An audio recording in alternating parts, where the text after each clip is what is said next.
warahmatullahi wabarakatuh. Perkenalkan, nama saya Aulia, NIM L0511911055, Prodi Pemanfaatan Sumber Daya Perikanan. Di sini saya akan menjelaskan mengenai penyuluhan model dahulu versus zaman kemajuan teknologi informasi.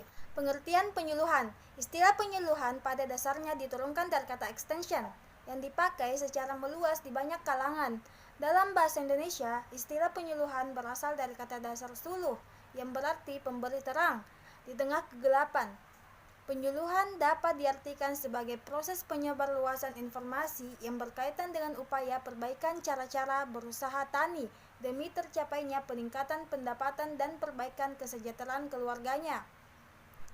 Menurut Rowling dan Oakley menyebutkan bahwa berdasarkan hasil penelitian University of Wageningen, the Netherlands, pada beberapa negara Afrika, penyuluhan harus mencakup 5 kegiatan prinsip, yaitu layanan supply input, layanan teknis, pendidikan, organisasi, dan penyadaran agar penyuluhan mampu berkontribusi pada kemiskinan. Hal yang paling dominan adalah layanan penyuluhan terlalu terpusat pada supply input dan layanan teknis, sedangkan persoalan pendidikan, pengembangan organisasi, dan penyadaran terlupakan. Selanjutnya, pengertian metode penyuluhan. Metode penyuluhan perikanan dapat diartikan sebagai yang pertama, cara yang digunakan untuk mendekatkan penyuluh dengan sasaran penyuluhannya. Yang kedua, suatu teknik atau cara agar komunikasi dalam kegiatan penyuluhan perikanan dapat efektif. Dan yang ketiga, cara-cara penyampaian materi penyuluhan perikanan melalui media komunikasi oleh penyuluh kepada pelaku utama dan pelaku usaha perikanan beserta keluarganya. Metode adalah cara yang sistematis untuk mencapai suatu tujuan yang telah direncanakan. Setiap orang belajar lebih banyak melalui cara yang berbeda-beda sesuai dengan kemampuan dalam menangkap pesan yang diterimanya. Ada yang cukup dengan mendengar saja atau melihat, juga ada yang harus mempraktikkan dan kemudian mendistribusikannya. Namun di lain pihak, penggunaan kombinasi dari berbagai metode penyuluhan akan banyak membantu mempercepat proses perubahan. Penelitian menunjukkan bahwa lebih banyak metode penyuluhan yang akan digunakan, akan lebih banyak perubahan yang terjadi dalam diri individu. Menurut pendapat Monder dalam Suryatna 1987 menggolongkan metode penyuluhan menjadi 3 golongan berdasarkan jumlah sasaran yang dapat dicapai. Yang pertama, metode berdasarkan pendekatan perseorangan. Dalam metode ini, penyuluhan berhubungan dengan baik secara langsung maupun tidak langsung dengan sasaran secara perorangan. Yang termasuk ke dalam metode ini adalah anjang sana, surat menyurat, kontak informal, undangan, hubungan telepon, dan magang. Yang kedua itu metode berdasarkan pendekatan kelompok. Dalam hal ini, penyuluh berhubungan dengan sekelompok orang yang menyampaikan pesannya.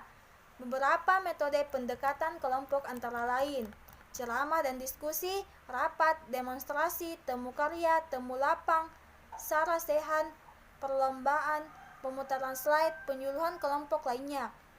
Yang ketiga, metode berdasarkan pendekatan massal. Metode ini dapat menjangkau sasaran yang lebih luas. Beberapa metode yang termasuk dalam golongan ini antara lain rapat umum, siaran melalui media massa, pertunjukan kesenian rakyat, penerbitan visual, pemutaran film. Kriteria metode penyuluhan. Meskipun tidak terdapat kriteria khusus metode penyuluhan yang terbaik, tetapi metode penyuluhan yang digunakan harus mudah dipahami sasaran dan dapat mencapai jumlah sasaran yang banyak. Metode penyuluhan yang baik memiliki kriteria prinsip dasar diantaranya. Yang pertama, sesuai dengan keadaan sasaran. Apakah sasaran berada pada posisi tahap mengenal, menaruh minat, menilai, atau pada tahap mencoba mengadopsi suatu inovasi. Yang kedua, cukup kuantitas dan kualitas. Artinya, penyuluh menguasai banyak metode penyuluhan. Perubahan kondisi sasaran dapat direspon oleh penyuluh dengan memilih dan menerapkan metode penyuluhan yang sesuai. Yang ketiga, tepat sasaran dan tepat waktu. Tepat sasaran dapat diartikan bahwa metode penyuluhan yang digunakan sesuai dengan keberadaan sasaran atau tingkat pendidikan, lingkungan atau sosial, budaya, dan waktu yang tersedia. Keempat, materi akan lebih mudah diterima dan dimengerti. Artinya, materi penyuluhan penyuluhan harus sederhana dan dapat dikomunikasikan dengan bahasa penyuluhan sehingga sasaran dapat memahami materi yang disuluhkan. Yang kelima, murah pembiayaannya, artinya penyuluhan dapat dilaksanakan dengan biaya relatif murah sehingga dapat terlaksana secara kontinu dan dapat merespon reaksi sasaran dari proses penyuluhan yang dilakukan. Teknik penyuluhan. Pengertian tentang teknik penyuluhan harus dikuasai oleh setiap petugas penyuluhan dalam setiap kegiatannya agar penyampaian materi penyuluhan dapat efektif dalam menjangkau sasaran khalayak. Di dalam proses komunikasi, bahwa unsur arus balik merupakan aspek yang sangat penting untuk mengukur sejauh mana pesan komunikasi mendapatkan reaksi atau respon dari khalayak sasaran. Bila pesan komunikasi kita memperoleh tanggapan dari khalayak, maka dapat dikatakan bahwa apa yang kita sampaikan itu telah mencapai sasaran, karena pesan diterimanya dapat dimengerti dan dipahami. Agar pesan komunikasi dapat tanggapan dari khalayak, maka seseorang komunikator harus memperhatikan hal-hal sebagai berikut. Yang pertama, pesan yang disampaikan harus dirancang dan disampaikan sedemikian rupa sehingga dapat menaruh perhatian sasaran yang dimaksud. Yang kedua, pesan harus menyesuaikan tanda-tanda yang tertuju kepada pengalaman yang sama antara sumber dan sehingga sama-sama dapat dimengerti. Yang ketiga, pesan harus membangkitkan kebutuhan pribadi pihak sasaran dan menyerahkan beberapa cara untuk memperoleh kebutuhan itu. Metode penyuluhan perikanan zaman dulu. Ada berbagai pendekatan yang dapat dilakukan untuk mengubah perilaku warga masyarakat jika meningkatkan pengetahuan dan pemahaman mereka saja yang hendak dicapai. Maka penerangan sudah memadai. Akan tetapi, jika perubahan keterampilan yang diinginkan, maka kursus keterampilan akan memadai. Model penyuluhan perikanan alternatif yang dapat dikembangkan untuk mengubah perilaku warga masyarakat antara lain ialah: yang pertama, pemberdayaan melalui peningkatan kemampuan masyarakat mengelola sumber daya lokal secara partisipatif. Warga masyarakat difasilitasi agar terlibat dalam membuat rencana secara mandiri untuk mengembangkan potensi setempat. Selanjutnya, setelah kemampuan warga masyarakat meningkat, mereka didorong. Yang kedua, kemampuan individu, kelompok maupun masyarakat tidak akan berkembang jika tidak dibangun motivasi untuk berubah. Motivasi merupakan unsur penting dalam menggerakkan tindakan manusia. Untuk itu, model motivasi sasaran dapat digunakan sebagai alternatif pendekatan.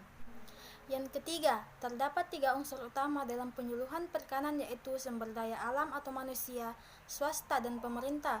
Sumber daya alam dikelola secara baik oleh manusia, yakni pelaku usaha. Agar pelaku atau pemanfaatan sumber daya alam dapat menunjukkan perilaku yang diharapkan, maka kegiatan fasilitasi melalui penyuluhan diperlukan.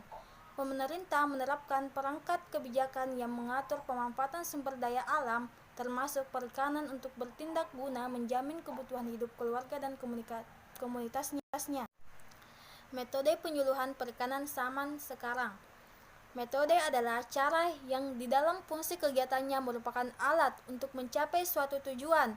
Menurut Departemen Pertanian 2003, metode penyuluhan perikanan adalah cara atau teknik penyampaian materi penyuluhan oleh para penyuluh kepada para pelaku utama beserta keluarganya, baik secara langsung maupun tidak langsung, agar mereka tahu, mau dan mampu menerapkan inovasi atau teknologi baru.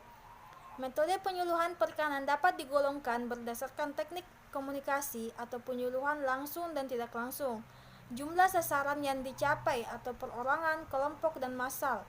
Indera penerima sasaran melalui indera penglihatan, pendengaran, dan penerima.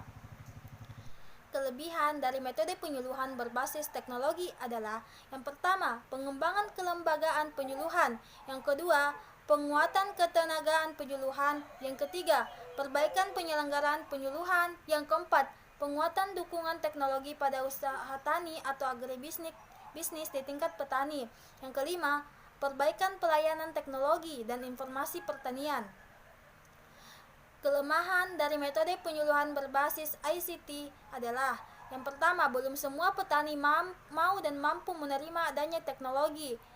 Dan yang kedua, informasi yang diterima tidak seluruhnya dapat dimengerti.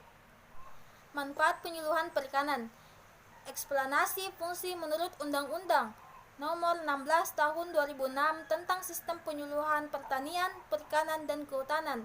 Fungsi sistem penyuluhan meliputi dalam pasal 4, yaitu yang pertama, memfasilitasi proses pembelajaran pelaku utama dan pelaku usaha.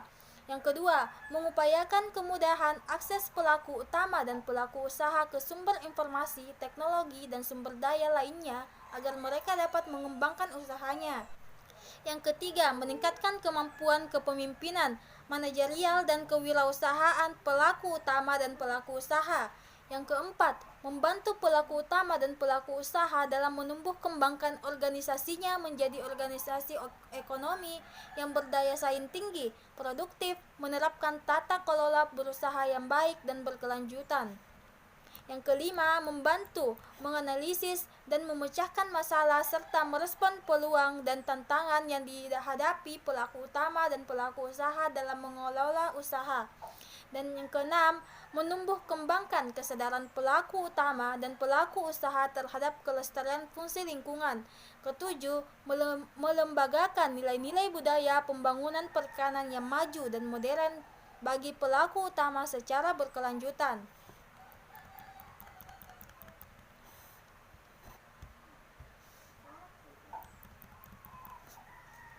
Fungsi penyuluhan adalah menjembatani kesenjangan antara praktik yang biasa dijalankan oleh sasaran dengan pengetahuan dan teknologi yang selalu berkembang menjadi kebutuhan sasaran tersebut.